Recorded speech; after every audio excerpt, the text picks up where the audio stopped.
بسم الله الرحمن الرحيم. عن عبد الله بن مسعود رضي الله تعالى عنه قال رسول الله صلى الله تعالى عليه وسلم: إن أشد الناس عذابا عند الله يوم القيامة المصبرون. رواہ البخاری۔ نبی کریم صلی اللہ علیہ وسلم نے ارشاد فرمایا، بے شک اللہ کے یہاں قیامت کے دن سب سے زیادہ سخت ترین عذاب اس شخص کو ہوگا جو تصویر بنانے والا ہوگا۔ دوستو، تصویر بنانا ناجائز اور حرام ہے، اور نبی کریم صلی اللہ علیہ وسلم فرما رہے ہیں سب سے زیادہ سخت عذاب بھی قیامت والے دن تصویر بنانے والوں کو ہوگا۔ ایک روایت میں ہے، ایک شخص حضرت ابن عباس رضی اللہ تعالیٰ عنہما کے پاس آئے اور آ کے کہنے لگے، انی رجل اصور هذه الصور، میں تصویریں بناتا ہوں اور تصویروں کا کام کرتا ہوں، فافتنی فیہا، مجھے فتویٰ دیجئے کہ تصویر بنانے کے متعلق شریعت کا کیا حکم ہے۔ ابن عباس رضی اللہ تعالیٰ عنہ نے کہا، ادن منی فدنا من، میرے قریب ہو جاؤ تو وہ قریب ہو گیا، حتی وضع یدہ علی رأسی، حضرت ابن عباس نے اپنا ہاتھ اس کے سر پہ رکھا اور فرمایا، انبئک بما سمعت من رسول اللہ صلی اللہ علیہ وسلم، میں تمہیں وہ خبر دوں گا جو میں نے نبی کریم صلی اللہ علیہ وسلم سے سنی۔ پھر انہوں نے حدیث بیان کی۔ حضور نے فرمایا، کل مصور فی النار، ہر تصویر بنانے والا جہنم میں جائے گا۔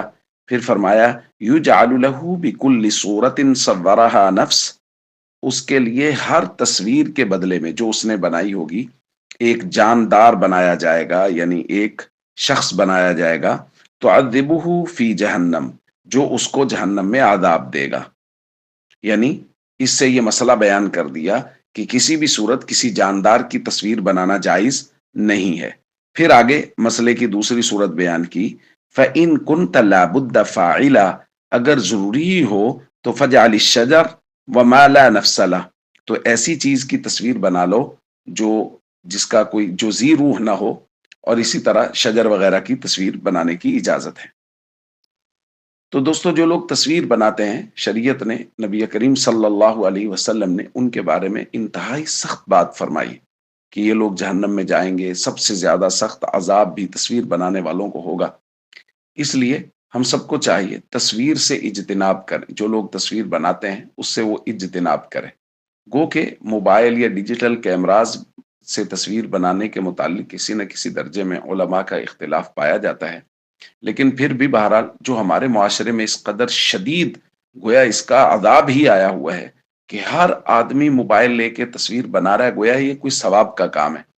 اس لیے اس اختلاف کے باوجود بھی ہمیں بہت زیادہ احتیاط کی ضرورت ہے، اور معاشرے میں یہ بڑھتا ہوا بگاڑ یہ بہت زیادہ قابل تشویش ہے شرعی اعتبار سے۔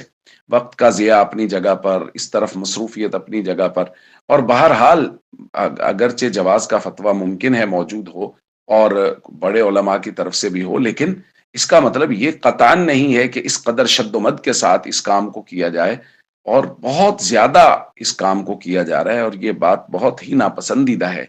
اس لیے ہم سب کو چاہیے کہ تصویر بنانے کے متعلق بہت احتیاط سے کام لیں۔ السلام علیکم ورحمۃ اللہ وبرکاتہ۔